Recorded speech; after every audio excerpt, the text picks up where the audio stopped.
नमस्ते दोस्तों, यदना investment academy में आपका स्वागत है। आज हम स्टेट बैंक ऑफ इंडिया के क्वार्टर 4 के रिजल्ट्स एनालाइज करेंगे। ये छोटा सा स्टॉक एनालिसिस ही होगा आप लोगों के लिए। यहाँ पे अगर आप लोगों ने मिस्टर रजनीश कुमार जी जो चेयरमैन है एसबीआई के, तो उनका अगर प्रेस कॉन्फ्रेंस देखा होगा तो बहुत सारी पॉजिटिव चीजें वहां से उस प्रेस कॉन्फ्रेंस से हमें पता चली है, विच इज वेरी एनकरेजिंग। तो ये सारी चीजें हम आपको इस वीडियो में बताएंगे। पहले एनालाइज करेंगे ओवरऑल नंबर्स कैसे रहे एसबीआई के। तो आइए शुरू करते हैं वीडियो को। लास्ट ईयर में इंटरेस्ट अर्न लास्ट क्वार्टर में जो था वो 62,985 करोड़ रुपीस का था। इस क्वार्टर में एक्चुअली ये -0.5% से डिक्रीज हुआ है टू 62,681 करोड़ रुपीस। तो overall year on year quarterly अगर नंबर्स देखेंगे तो यहाँ पे इंटरेस्ट अर्न फॉल हुआ है। उसके रीजंस भी है बिकॉज यील्ड ऑन एडवांसेस यानी कि लोन्स वो भी नीचे आई है, जो हम बताएंगे आपको later part of this video. तो उस वजह से ईयर ऑन ईयर यहाँ पे इंटरेस्ट अर्न नीचे आया है। Q3 FY20 में जो इंटरेस्ट अर्न था वो 67,692 करोड़ रुपीस का था। सो क्वार्टर ऑन क्वार्टर तो ये नंबर और ज्यादा फॉल हुआ है by 7.4%। So this is a big fall quarter on quarter अगर हम नंबर देखते हैं तो। और उसके रीजंस मतलब सबको पता है, because interest rates were going down, plus ये जो कोविड का सिचुएशन है उस वजह से और ज्यादा इंटरेस्ट रेट नीचे गए हैं। इवन वी फील कि quarter 1 of FY21 would be much lesser interest earned on those advances or loans. But overall अगर FY19 और FY20 के फिगर्स हम देखते हैं तो इंटरेस्ट अर्न ये फिगर 6% से ग्रो हुई है, from 2.42 lakh crore rupees to 2.57 lakh crore rupees. तो यहाँ पे 6% का इंटरेस्ट अर्न एक्स्ट्रा अर्न किया है ईयर ऑन ईयर अगर हम कंपेयर करते हैं तो। इंटरेस्ट एक्सपेंडिचर, जब आपको इंटरेस्ट आता है लोन्स पे तो ऑब्वियसली जो डिपॉजिट्स आपने लिए हैं वहां पे आपको इंटरेस्ट देना पड़ेगा। तो वहां ये फिगर भी थोड़ी सी नीचे आई है year on year, from 40,000 crore rupees to 39,914 crore rupees. वैसे देखा जाए ईयर ऑन ईयर डिपॉजिट्स की ग्रोथ काफी अच्छी रही है, बट उसके बावजूद interest expenditure has decrease. This means कि कॉस्ट ऑफ फंड भी यहाँ पे डिक्रीज हुई है, which is a positive sign for the bank. अगर आप ये वीडियो पूरा डिटेल में देखोगे तो लास्ट में जब हम एक एनालिसिस बताएंगे, क्वालिटेटिव एनालिसिस बताएंगे एसबीआई का, वो बहुत ज्यादा आपको सोचने पे मजबूर करेगा कि ये बैंकिंग इंडस्ट्री कैसे सरवाइव कर सकते हैं आने वाले समय में। I think you will get a good knack on that particular part. तो जरूर ये वीडियो पूरा देखिएगा दोस्तों। क्वार्टर 3 FY20 से लेकर अब तक का इंटरेस्ट एक्सपेंडिचर ऑलमोस्ट फ्लैट रहा है, कोई डिफरेंस नहीं है, हार्डली 1 करोड़ का डिफरेंस है, from 39,913 crore rupees to 39,914 crore rupees. Overall अगर हम देखेंगे interest expenditure for the whole year of FY20 is 1.59 lakh crore rupees. Last year FY19 में ये 1.54 लाख करोड़ रुपीस था, तो 3% से ये ग्रो हुआ है। So interest earn has increased by 6% and interest expenditure has increased by only 3%। So this shows कि उनके स्प्रेड बढ़ा है, तो ऑब्वियसली इस वजह से इनका नेट इंटरेस्ट मार्जिन भी इंप्रूव हुआ होगा। Now the net interest income दोस्तों, सो यहाँ पे क्वार्टर ऑन क्वार्टर या फिर ईयर ऑन ईयर ये जो नंबर्स है वो निगेटिव है। ईयर ऑन ईयर जो नेट इंटरेस्ट इनकम है वो ऑलमोस्ट फ्लैट रहा है, from 22,954 crore rupees to 22,767 crore rupees. But quarter on quarter Q3 FY20 से लेके Q4 FY20 तक का अगर हम नंबर देखेंगे तो 18% से नेट इंटरेस्ट इनकम डिक्रीज हुआ है यहाँ पे। उसका मेन रीजन है बिकॉज इंटरेस्ट एक्सपेंडिचर आपका फ्लैट रहा है और इंटरेस्ट अर्न आपका अच्छा खासा 7.4% से क्वार्टर ऑन क्वार्टर डिक्रीज हुआ है। उस वजह से net interest income quarter on quarter यहाँ पे 18% से गिरा है। बट ओवरऑल अगर पूरे साल का हम ये नंबर देखते हैं नेट इंटरेस्ट इनकम का, फ्रॉम 88,349 करोड़ रुपीस ये इंक्रीज होके 98,085 करोड़ रुपीस तक ये बढ़ा है। सो ओवरऑल 11% से नेट इंटरेस्ट इनकम यहाँ पे बढ़ा है। तो आपको समझ में आ गया होगा, जहां पे 6% से इंटरेस्ट अर्न इंक्रीज हुआ है, सिर्फ 3% से इंटरेस्ट एक्सपेंडिचर बढ़ा है। सो ऑटोमेटिकली इसका एक positive impact net interest income पे होगा ही होगा, जो हमें सीधे सीधे 11% से यहाँ पे नजर आ रहा है। नाउ प्रॉफिट और loss on the sale of investment जो इन्होंने किए है, ये 6 टाइम्स बढ़ा है Q4 FY19 से लेके Q4 FY20 में। सो 3,237 करोड़ रुपीस इनकी जो इन्वेस्टमेंट्स होंगी, ट्रेजरीज होंगी, इधर उधर से जो पैसा आता है उससे 6 टाइम्स इंक्रीज हुआ है। Q3 से भी अगर आप देखोगे from 696 crore rupees to 3237 crore rupees, तो 4.6 टाइम्स ये बढ़ा है। इसमें जो वन टाइम गेन है एसबीआई कार्ड्स का, जो डाइल्यूशन हुआ है, जो आईपीओ आया उस वजह से, वो हम इंक्लूड नहीं किया है, वो आगे बताएंगे आपको। ओवरऑल अगर आप देखोगे सो FY19 से लेकर FY20 में पूरे साल का अगर हम प्रॉफिट और loss from sale of investments देखेंगे सो 1000 करोड़ से ये प्रॉफिट बढ़ के 8576 करोड़ रुपीस तक ये बढ़ा है, 8576 करोड़ रुपीस। सो 8.4 टाइम्स से ये बढ़ा है। So this is quite phenomenal. Now one time gain from stake sale in SBI cards is around 2731 crore rupees. जो आईपीओ आया था, ब्लॉकबस्टर आईपीओ, सब्सक्रिप्शन या फिर इतना बड़ा होने आईपीओ होने के बावजूद सब्सक्रिप्शन अच्छा हुआ था, but because of the Covid situation उसके बाद जो सिनारियो डेवलप हुआ है specifically for banking and NBFC companies, तो वहां पे उसका इम्पैक्ट इवन एसबीआई कार्ड्स के वैल्यूएशन पे भी हुआ है। सो ओवरऑल 2731 करोड़ रुपीज से ये वन टाइम गेन मिला है एसबीआई को from this sale of SBI cards IPO.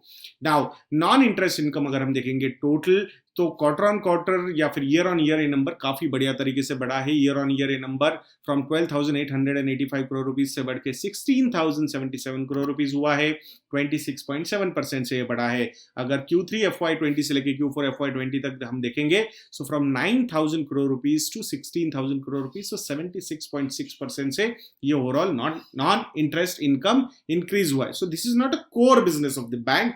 Core business जो बोलते हैं उसे नेट इंटरेस्ट इनकम बोलते हैं, जो मेजर बिजनेस होता है बैंक का कि लेंडिंग और डिपॉजिट लेके लेंड करना, तो वहां पे जो ग्रोथ हुई है वो निग्लिजिबल रही है, बट नॉन इंटरेस्ट इनकम में ग्रोथ काफी अच्छी रही है।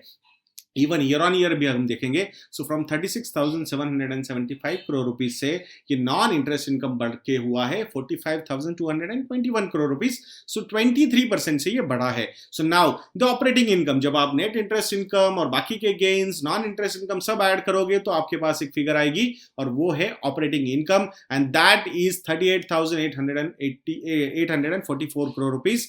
तो ये ईयर ऑन ईयर 9% से बढ़ी है from 35,639 crore rupees. Even quarter on quarter भी ये 5.3% से बढ़ी है। So this is quite phenomenal. Overall अगर ऑपरेटिंग इनकम आप देखोगे so from 1.25 lakh crore rupees से ये बढ़ के 1.43 लाख करोड़ रुपीज तक बढ़ा है 14.5% से। अब ये नंबर पे आप थोड़ा सा ध्यान देंगे, इसको थोड़ा और ज्यादा एनालाइज करेंगे। अगर आप लोगों ने मिस्टर रजनीश कुमार जी की प्रेस कॉन्फ्रेंस देखी है तो वहां पे उन्होंने बोला है कि we do not need any capital from either government nor we are going to the market to raise that. What it means कि they are very confident that कि इनका जो ऑपरेटिंग इनकम है उसमें से ये प्रॉफिटेबिलिटी इंक्रीज करके they will keep on increasing their capital, which is a very positive sign and very मतलब strong statement from the chairman of State Bank of India. So अभी हमें we will have to see, we are not blindly believing that, we understand because nobody has seen such kind of situation जहां पे economy ऐसे 2-2, 3-3, 4-4 महीने तक lockdown रहेगी और उसके बाद धीरे धीरे खुलेगी, तो कंप्लीट ईयर ये इम्पैक्ट हो सकता है। वहां पे एनपीएस वगैरह भी बढ़ सकते हैं।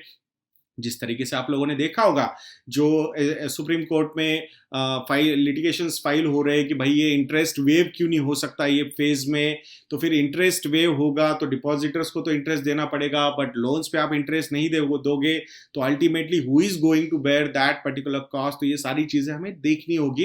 अभी तक कोई सुप्रीम कोर्ट का डिसीजन वैसे आया नहीं है and we do not feel कि वहां पे गवर्नमेंट भी ये डिसीजंस को सपोर्ट कर सकता है, बिकॉज अगर सिर्फ 20% लोग मोरेटोरियम ले रहे हैं और 80% लोग मोरेटोरियम नहीं ले रहे तो फिर वो 80% जो इंटरेस्ट पे कर रहे हैं फिर उनका क्या होगा। So all these things we need to look very carefully. So it's better कि regulator should handle this issue and not the Supreme Courts of India. So that's what we feel.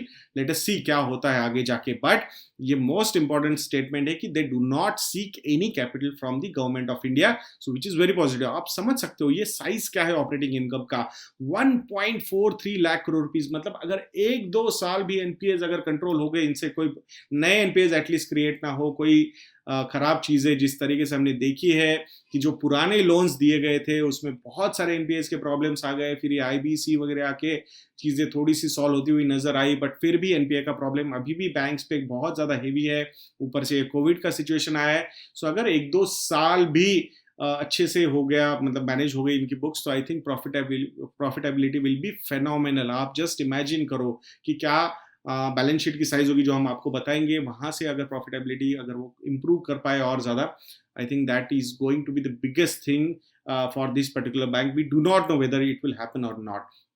Now, the operating expenses part. So, for this particular quarter, the operating expenses are 20,379 crore rupees. तो 9% से year on year बढ़े हैं, 9% से even quarter और quarter भी बढ़े हैं। Operating expenses अगर पूरे साल का हम देखेंगे, सो फ्रॉम 69,688 करोड़ रुपीज से ये बढ़ के 75,174 करोड़ रुपीज हुए। सो 8% का ऑपरेटिंग एक्सपेंसेस यहाँ पे ग्रोथ हुआ है। सो operating income has grown by 14.5%, operating expense have grown bye 8%. So operating profit, pre-provisioning operating profit, because यहाँ पे बहुत सारे provisioning भी करने पड़ेंगे इनको. So pre-provisioning operating profit is for this particular quarter is 18,465 crore rupees, जो year on year 9% से बढ़ा है and quarter on quarter 1.3% से बढ़ा है. अगर हम पूरे साल का operating profit, pre provisioning operating profit अगर हम देखेंगे, सो फ्रॉम 55,436 करोड़ रुपीज से ये बढ़ के 68,133 करोड़ रुपीज हुआ है। सो 23% से ये प्री प्रोविजनिंग ऑपरेटिंग प्रॉफिट बढ़ा है, so which is quite phenomenal. Now the major trouble part is the total provisions. यहां पे वैसे देखा जाएगा तो year on year provisions decrease हुए हैं बाय 7.5%। अगर सिर्फ क्वार्टरली नंबर हम देखते हैं, from 16,000 crore rupees to 14,484 crore rupees, so 7.5% से यहाँ पे टोटल प्रोविजंस डिक्रीज हुए हैं अगर सिर्फ ये क्वार्टर का हम नंबर देखते हैं। अगर हम Q3 FY20 से लेके Q4 FY20 देखते हैं तो ये नंबर 17.8% से बढ़ा है, तो 12,639 करोड़ रुपीज से बढ़ के ये प्रोविजनिंग 14,484 करोड़ रुपीज हुई है। ईयर ऑन ईयर अगर हम नंबर देखेंगे FY19 and FY20, so provisioning की ग्रोथ नहीं रही है, बट नए provision last year same year में 54,000 के नए प्रोविजंस किए थे, FY20 में ये 53,645 करोड़ रुपीज के किए हैं। भले ही ये नंबर डिक्रीज हुआ है, बट एक्चुअली अगर आप देखोगे तो आपको आपके ऑपरेटिंग प्रॉफिट में से ही इसे प्रोविजनिंग करना पड़ेगा, so that is a problem. तो उस हिसाब से आप देखोगे तो क्या ऑपरेटिंग प्रॉफिट क्रिएट कर रहे हैं 68,000 crore rupees for the total year, but उसमें से worst part is 54,000 crore rupees के प्रोविजन करने पड़ रहे हैं उनको, यानी कि एनपीएस क्रिएट हो रहे हैं। अगर एनपीए कंट्रोल किए जाएंगे तो SBI is going to be the biggest profit maker of India, that's what we feel. But ये एनपीएस का प्रॉब्लम सबसे बड़ा प्रॉब्लम है, एसबीआई का सबसे बड़ा पेन पॉइंट है, और उस वजह से ये स्टॉक अच्छा नहीं करता है। ये because of this one time gain on from sale, stake sale of SBI cards, फिर ये उनके बाकी अदर इन्वेस्टमेंट सेल करके जो प्रॉफिट्स आए, उस वजह से इस क्वार्टर में नेट प्रॉफिट जो रहा है वो 3,581 करोड़ रुपीज का है। 838 करोड़ रुपीज का लास्ट ईयर सेम क्वार्टर का प्रॉफिट था। भले ही यहाँ पे 4.3 टाइम्स से प्रॉफिटेबिलिटी ग्रो हुई है, बट फिर भी हमें लगता है कि ये प्रोविजनिंग का अगर सिचुएशन इंप्रूव हो जाएगा तो बहुत जबरदस्त प्रॉफिट जनरेटर बन सकता है एसबीआई, बट हु नोज और कब ये होगा। ये अगर क्वार्टर ऑन क्वार्टर भी ये नंबर देखेंगे तो ये एक्चुअली डिक्रीज हुआ है from 5,583 crore rupees to 3,581 crore rupees, so 36% से quarter on quarter profit decrease हुआ है। ये जो प्रॉफिट पूरे साल का है FY20 का, वो है 14,488 करोड़ रुपीज। लास्ट ईयर पूरे साल का जो प्रॉफिट था वो हार्डली 862 करोड़ रुपीज का था, सो मोर देन 16 टाइम्स ये प्रॉफिट बढ़ता हुआ नजर आया है। अब तक का एसबीआई का ईयरली प्रॉफिट में ये सबसे ज्यादा प्रॉफिटेबल ईयर रहा है, दो प्रोविजनिंग भी काफी ज्यादा हुई है। FY21 is going to be quite challenging because of the NPA pressure. अगर एनपीएस बहुत ज्यादा बढ़ जाते हैं तो ये प्रॉब्लम हो सकता है, प्रोविजन बहुत करना पड़ेगा।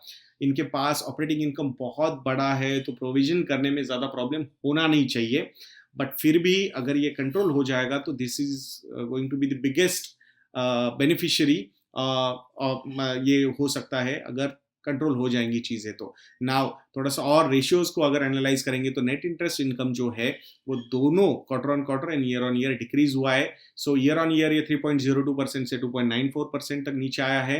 बट बिगेस्ट पेन इज कि क्वार्टर ऑन क्वार्टर यानी कि दिसंबर से लेके मार्च तक ये नंबर काफी ज्यादा हैम्पर हुआ है, from 3.59% to 2.94%, so 65 basis point से ये नीचे आया है। Cost to income ratio has decrease, this is a positive sign, year on year from 55.7% to 52.46%। This is majorly because cost of funds नीचे गए, that is the main reason. So that's why 3.24% से ये गिरा हुआ है। Cost of deposits now 5.1% से 4.94%, so 16 basis point से cost of deposits गिरी है। अगर क्वार्टर ऑन क्वार्टर देखेंगे तो from 4.97% to 4.94%, so 3 basis point से कॉस्ट ऑफ डिपॉजिट्स गिरे हैं। ये आप लोगों ने देखा होगा, सेविंग्स अकाउंट के इंटरेस्ट रेट 2.5 टू 2.75% पे आ गए। बल्क डिपॉजिट्स के रेट्स आर 3 टू 4% के बीच में। Highest interest rate they are offering is 4.5%, 5% maximum to the senior citizen. तो ये कॉस्ट ऑफ डिपॉजिट्स बहुत ज्यादा डिक्रीज हुए और आने वाले समय में और ज्यादा डिक्रीज हो सकते हैं। Major reason is Yes Bank issue and debt funds का इशू। यस बैंक में जब लोगों को इनसिक्योरिटी लगी कि भाई इतना बड़ा प्राइवेट बैंक, अगर यहाँ पे प्रॉब्लम हो सकता है, पैसा निकालने के लिए फ्रीज हो सकता है, ठीक है वो बाद में जाके सबने बचाया and all those things, but ऐसे समय पे जो एक फियर साइकोसिस होता है वहां पे लोगों को लगा यार इट्स बेटर कि मैं एफडी में, एसबीआई के एफडी में या फिर एसबीआई के सेविंग्स अकाउंट में जाके पैसा रख देता हूँ। I do not want any kind of interest, but I do not want any trouble on my principal amount. उस वजह से इनको एक बहुत बड़ा बेनिफिट हुआ है और ये सबसे बड़ा रीजन है। जब आरबीआई ने ये जो रेट ऑफ इंटरेस्ट कट किए उसका मेन रीजन है रेपो रेट कट करने से ज्यादा उनका ये था कि भाई मुझे रिवर्स रेपो रेट कट करना है, बिकॉज ये बैंक्स के पास जो सरप्लस पैसा आता है जो वो लेंड नहीं कर पाते, वो पैसा वो आरबीआई के पास जाके पैसा रख देते हैं। तो वहां पे वो रेपो रेट जब 3% के नीचे आ जाएगा तो automatically they will feel motivated कि नहीं भाई अब इनको तो इंटरेस्ट देना है एफडी या सेविंग अकाउंट वालों को, तो we need to earn something. और वहां पे क्रेडिट ग्रोथ होने की एक्सपेक्टेशन नॉर्मली अगर थियोरी में आरबीआई की होती है, बट अभी भी 6 से 7 लाख करोड़ रुपए के फंड्स आरबीआई के पास रिवर्स रेपो में पड़े हुए हैं। RBI is going to take some action कि भाई वो बोल सकते हैं शायद इससे ज्यादा आप रिवर्स रेपो में नहीं रख सकते, आपको लेंड करना ही होगा टू सपोर्ट द इकोनॉमी। और वहां पे हो सकता है पुश सबसे ज्यादा एसबीआई पे होगा। आप लोगों ने देखा होगा कुछ दिनों पहले मिस्टर रजनीश कुमार जो चेयरमैन है एसबीआई के, उन्होंने स्टेटमेंट दिया था, I want to lend money but nobody is taking money from me. So that's what. So ये मतलब स्टेटमेंट होते हैं, नॉर्मली लोग जाते हैं तो बहुत सारे pros and cons and ifs and buts होते हैं जब आप लेते हो लोन, तो उस हिसाब से, but at least they are communicating कि okay we are ready to lend, if you have a good profile we will be more than happy to lend you at lower cost of yield on advances. Now the yield on advances जो इनको earn होते हैं, सो 4.94% ये lender depositors को दे रहे हैं। सो जो इनसे लोन ले रहे हैं उनसे इनको कितना पैसा आता है, सो अराउंड 8.72% का यील्ड ऑन एडवांसेस है। ईयर ऑन ईयर ये इंक्रीज हुआ है, बट क्वार्टर ऑन क्वार्टर ये डिक्रीज हुआ है, from 8.49% to 8.72% year on year, but quarter on quarter from 8.91% to 8.72%, तो ये नीचे आया है 19 बेसिस पॉइंट से। तो यहाँ पे बट फिर भी अगर आप कॉस्ट ऑफ डिपॉजिट देखोगे और यील्ड ऑन एडवांसेस देखोगे तो there is a good difference. बाकी कैपिटल एडिक्वेसी रेशियो अगर हम देखेंगे तो ईयर ऑन ईयर ये इंक्रीज हुआ है from 12.72% to 13.60%, which is a positive sign. Return on assets last year बहुत ही खराब था, ये नंबर 0.09% का था because of the low profitability and high provisioning. अभी थोड़ी सी प्रॉफिटेबिलिटी इंक्रीज हुई है, बट अभी भी बहुत ज्यादा तो नहीं हुई है। जो नॉर्मल प्राइवेट बैंक्स होते हैं उनके मोर देन 1.5% के रिटर्न ऑन एसेट्स होते हैं, एनबीएफसीज के 2-3% तक हमने रिटर्न ऑन एसेट्स देखे, बट यहाँ पे return on asset is 0.37% because the balance sheet is very high and big, but provisioning is also very big. So return on equity का अगर हम नंबर देखते हैं, so last year same quarter में 0.48% का रिटर्न ऑन इक्विटी था, but अभी because of this 14,000 crore rupees profits of financial year FY20 ये 7.74% पे आया है return on equity number. Now आप लोगों को बहुत ज्यादा इंटरेस्ट होगा ग्रॉस एनपीए नंबर्स क्या है, तो 6.15% के ग्रॉस एनपीएज है। ईयर ऑन ईयर अगर हम कंपेयर करते हैं तो 7.53% से 6.15% पे आए हैं, तो which is a positive sign. Even continuously decreasing mode में है। Q3 FY20 में gross NPAs were 6.94% and now it is at 6.15%, तो एक डिक्रीज यहाँ पे नजर आया है हमें। But agri NPAs are increasing from 13.78% to 15.85% quarter on quarter. Corporate NPAs decrease हुए which is a positive sign. From 13.62% last year to 9.67%, last quarter में ये 12.16% थे। तो यहाँ पे डिक्रीजिंग साइन यहाँ पे नजर आ रहा है कॉर्पोरेट एनपीएस में। नेट एनपीएस का अगर हम नंबर देखेंगे तो ये भी काफी इंप्रूव होता हुआ नजर आ रहा है। सो 2.23% का नेट एनपीए रहा है बैंक का। ये लास्ट ईयर 3.01% था, Q3 FY20 में 2.65% था, तो वो भी डिक्रीज हुआ है। Provision coverage ratio is very high, 83.62% का प्रोविजन कवरेज रेशियो है। ये जो प्रॉफिटेबिलिटी डिक्रीज हो रही है ये मेजरली प्रोविजनिंग की वजह से ही हो रही है, but being a PSU bank, still the provision coverage ratio is high is a positive sign. That's what we feel. So ये होना चाहिए। कुछ प्रेशर आ सकता है बैंक पे बिकॉज मोरेटोरियम में टोटल 21.8% कस्टमर्स हैं। टोटल लोन के हिसाब से, वैल्यू के हिसाब से अगर आप देखोगे तो 23% of the book is under moratorium. तो एनपीए का प्रेशर आने वाले समय में यहाँ पे बढ़ सकता है। बाकी फ्रेश स्लिपेजेस का ग्रोथ अगर आप देखोगे is higher in FY20 compare to FY19। So let us see कि ये कैसा डेवलप होता है बिकॉज कोविड का सिचुएशन यहाँ पे रहेगा। थोड़ा सा नेगेटिव साइन हमें दिखा था, वो है रिटेल एनपीएस का। लास्ट ईयर Q4 FY19 में 4.81% का रिटेल एनपीए था, ग्रॉस एनपीएस की अगर हम बात कर रहे हैं। Q3 FY20 में ये बढ़ के 5.18% हुआ एंड अभी Q4 FY20 में retail NPS are 5.39%। This is not a very positive sign, that's what we feel. बहुत सारे सेल्फ एम्प्लॉयड लोग एसबीआई के साथ बैंकिंग करते हैं, शायद वो एक प्रेशर हो सकता है। So we'll have to look at this retail NPA number properly. Now the balance sheet size, huge balance sheet है इस बैंक की, 39.51 लाख करोड़ रुपीस की बैलेंस शीट है। लास्ट ईयर ये 36.8 लाख करोड़ रुपीस की थी। सो ईयर ऑन ईयर ये बैलेंस शीट 7.35% से बढ़ी है। अगर टोटल लोन्स की ग्रोथ हम देखते हैं जिसको क्रेडिट ग्रोथ माना जाता है, 22.93 लाख करोड़ रुपीस से बढ़ के 24.22 लाख करोड़ रुपीस तक हुआ है। 5.6% से टोटल एडवांसेस यहाँ पे ग्रो हुए। Total deposits have grown bye 11.34%, यही मैं आपको बोल रहा था। 29.11 लाख करोड़ रुपीस से बढ़ के 32.41 लाख करोड़ रुपीस का बुक। तो आप समझ सकते हो more than 3 lakh crore rupees का ग्रोथ यहाँ पे हुआ है। 11.34% से टोटल डिपॉजिट्स ग्रो हुए। कॉस्ट ऑफ डिपॉजिट आपकी डिक्रीज हुई है। ये एक बहुत बड़ा प्ले हो सकता है because low cost of deposits, और आप अगर थोड़ा सा एग्रेसिवली क्रेडिट ग्रोथ की तरफ भी नहीं जाते हो और अच्छे से फाइनेंसेस मैनेज कर लेते हो तो ह्यूज प्रॉफिटेबिलिटी जनरेट कर सकता है ये बैंक। कितना कर पाएगा, कितना गवर्नमेंट अलाउ करेगा, कितना गवर्नमेंट पुश करेगा इस बैंक को, that we will have to see. CASA deposits have grown by 9.61%, so from 12.87 lakh crore rupees to 14.10 lakh crore rupees। ये भी ग्रोथ काफी फेनोमिनल रही है। ओवरऑल अगर डिपॉजिट मिक्स देखेंगे तो 45% जो बुक है वो कासा की है एंड 55% बुक है टर्म डिपॉजिट्स की। रिटेल लोन्स की अगर हम बात करेंगे तो 59% रिटेल लोन्स है, बट इसको थोड़ा सा कैवेट के साथ लेना चाहिए because retail NPS are increasing. So 59% की भले ही बुक हो but still NPAs are increasing, so that particular situation needs to be addressed by the bank.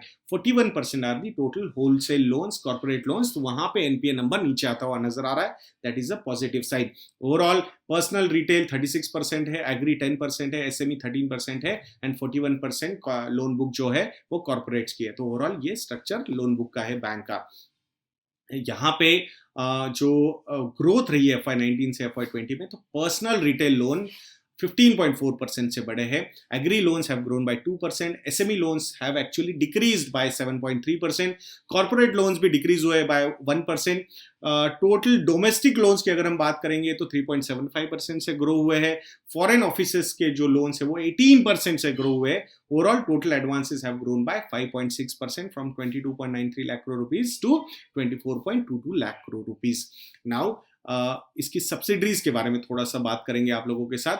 So because SBI की जो सब्सिडरीज है like SBI life insurance, SBI general insurance, SBI mutual fund, SBI cards, तो इनका total structure भी मतलब overall profitability कैसा रहा FY का 20 का और FY19 का कंपैरिजन में, तो वो भी आपको बताएंगे दोस्तों। सो स्टेट बैंक ऑफ इंडिया का अगर हम नंबर देखेंगे, सो ईयर ऑन ईयर ये जो FY19 से FY20 में जो प्रॉफिटेबिलिटी की ग्रोथ रही है वो 16.8 टाइम्स रही है, from 862 crore rupees to 14,488 crore rupees. Because of this ROE number has increased from 0.48% to 7.74%. SBI Life Insurance, the profitability has grown by 7.1%.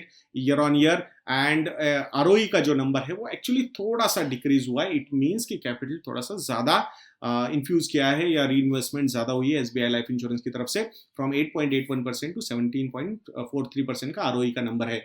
SBI general insurance 27% का यहाँ पे ग्रोथ हुआ है प्रॉफिटेबिलिटी में, और आरओई जो है वो ऑलमोस्ट 20.10% से बढ़ के 20.40% तक बढ़ा है. एसबीआई म्यूचुअल फंड का अगर हम बात करेंगे तो 41% से ये प्रॉफिटेबिलिटी की ग्रोथ यहाँ पे हुई है, और आरओई का जो नंबर है वो 31% से थोड़ा सा डिक्रीज होकर 30% पे आया है, विच इज नो प्रॉब्लम. सो ये दो कंपनीज भी आने वाले समय में डिसइन्वेस्टमेंट्स के लिए काफी वैल्यू अनलॉकिंग के कैंडिडेट्स बन सकते हैं, general insurance and mutual fund. SBI cards 1.4 times यानी कि 40% से प्रॉफिटेबिलिटी ग्रोथ हुई है, from 865 crore rupees to 1245 crore rupees. और अगर आरओई देखोगे तो ऑलमोस्ट सेम रहा है, 28.4% एंड 27.4%. सो ओवरऑल ये 5 कंपनीज का मिला के कंसोलिडेटेड अगर ग्रुप का हम देखेंगे profitability, so last year 2300 crore rupees की हार्डली प्रॉफिटेबिलिटी थी, जो इंक्रीज होकर ऑलमोस्ट 20,000 करोड़ रुपीस तक बढ़ी है. So which is very positive. 8.6 times से ये प्रॉफिटेबिलिटी ग्रो हुई है, और आरओई का नंबर ओवरऑल ग्रुप का भी काफी अच्छे से इंक्रीज हुआ है, 1.23% से बढ़ के 9.86%, majorly because state Bank of India का जो आरओई है वो 0.48% से बढ़ के 7.74% तक आया है. दोस्तों ओवरऑल अभी रिजल्ट के बाद एक पॉजिटिव साइन नजर आया है कंपनी में. जो रिटर्न्स आप लोग देखोगे, स्टॉक भी काफी ऊपर आया है. सो वो चीज एक्सपेक्टेड है, मतलब वैसे ओवरऑल कंसोलिडेटेड देखोगे तो 1.55 लाख करोड़ रुपीस का मार्केट कैपिटलाइजेशन है, 20,000 करोड़ रुपए का कंसोलिडेटेड प्रॉफिट जनरेट करने की कैपेसिटी इस कंपनी में है. So which is a very positive sign. But stand alone अगर हम देखेंगे सिर्फ और सिर्फ एसबीआई के बारे में, तो जो प्रॉफिटेबिलिटी के हिसाब से जो पी रेशो है वो 10 से 11 के बीच में आता हुआ नजर आ रहा है. अनसर्टेनिटी सबसे बड़ी क्या है, जो हमने बोला था आपको क्वालिटेटिव एनालिसिस इस पर्टिकुलर कंपनी का करेंगे. अनसस्टेनेबिलिटी इज बिकॉज कि गवर्नमेंट क्या कल आके क्या इनिशिएटिव लेगा और कैसे बैंक को फोर्स कर सकता है. तो वो एक बहुत बड़ा चैलेंज इस बैंक के सामने है, और वहां पे अल्टीमेटली इकोनॉमी को सपोर्ट करने के लिए अगर बैंकिंग की जरूरत है तो बैंकिंग में एसबीआई सबसे बड़ा सपोर्टर हो सकता है इकोनॉमी को सपोर्ट करने के लिए. सो यहाँ चांसेस अगर सिचुएशन बहुत ज्यादा खराब होती है तो बैंक तो सरवाइव करके जाएगा, there is no problem, but profitability can take a hit. और फिर एक पॉजिटिव साइन की अगर कैपिटल की रिक्वायरमेंट नहीं लग रही है गवर्नमेंट को, सॉरी एसबीआई को, कि उनको लगता है कि गवर्नमेंट के से हमें हेल्प की वो जरूरत नहीं है, तो they must be doing some calculations वहां पे. दे आर क्वाइट कंफर्टेबल कि भाई ठीक है, मतलब इतनी सिचुएशन खराब नहीं हो रही जितनी हमने सोची थी. सो 21% का ओवरऑल कस्टमर बेस मोरेटोरियम में है. सो विल हैव टू सी कि ये सिचुएशन कैसे डेवलप होती है.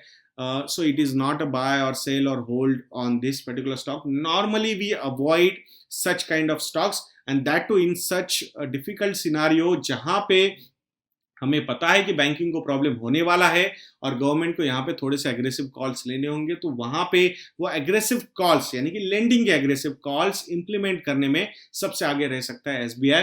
तो शायद प्रॉफिटेबिलिटी बैक सीट ले सकती है. That is what we analyse. Otherwise आप लोगों ने देखा है जो 1.4 लाख करोड़ रुपीस का ऑपरेटिंग इनकम जनरेट करने वाला कंपनी है, इनकम बोल रहे हैं, प्रॉफिट नहीं बोल रहे, ऑपरेटिंग इनकम. सो उस हिसाब से अगर ये जनरेट कर पाते हैं कैश फ्लोस, तो आई थिंक कि ये लॉन्ग टर्म का प्लेयर तो डेफिनेटली है. बट सिचुएशन अगर ऐसी डेवलप होगी तो प्रॉब्लम हो सकता है. तो it's better to avoid. There are good retail banks available in the market कि जहां पे आप इन्वेस्ट कर सकते हो, retail oriented banks. I am again repeating, जहां पे कि अगर उनको पॉज बटन दबाना है तो they will hit the pause button and they will wait for some more time. So वहां पे वो चीज SBI नहीं कर सकता. तो as an investor it's always good to be part of a private retail oriented bank, but as a consumer और ये है जो गवर्नमेंट पुश कर सकता है, वहां पे SBI is going to play a big role. That's what we feel. सो हम आशा करते हैं दोस्तों कि आपको ये वीडियो अच्छा लगा होगा. वी अंडरस्टैंड कि काफ़ी लंबा वीडियो हो गया, ऑलमोस्ट 27-28 मिनट का वीडियो हो गया है, बट आप लोगों ने देखा इसे पूरा, तो we are more than happy. अगर आपको लगता है कि हम लोग अच्छा रिसर्च करते हैं तो do consider our research products like model portfolios, या फिर हमारे स्टॉक सब्सक्रिप्शंस या फिर हमारे म्यूचुअल फंड रिव्यूज़ या आप देख सकते हो। अगर आपको नॉलेज बैंक चाहिए जैसे कि टैक्स अन्याय, फिन प्लान अन्याय, तो वो भी हाँ अवेलेबल है हमारी वेबसाइट पे। स्टे होम ये कूपन कोड यूज़ करके on combo offers you can get discounts between 10 to 25%। तो ज़रूर हमारी वेबसाइट को विजिट कीजिएगा। कुछ क्वेरी है तो कॉल कीजिए या ईमेल लिखिए, will be more than happy to help you. तो ऐसे वीडियोज़ के लिए हमारा चैनल देखते रहिए दोस्तों, और नेक्स्ट वीडियो तक के लिए मुझे आज्ञा दीजिए। जय हिंद।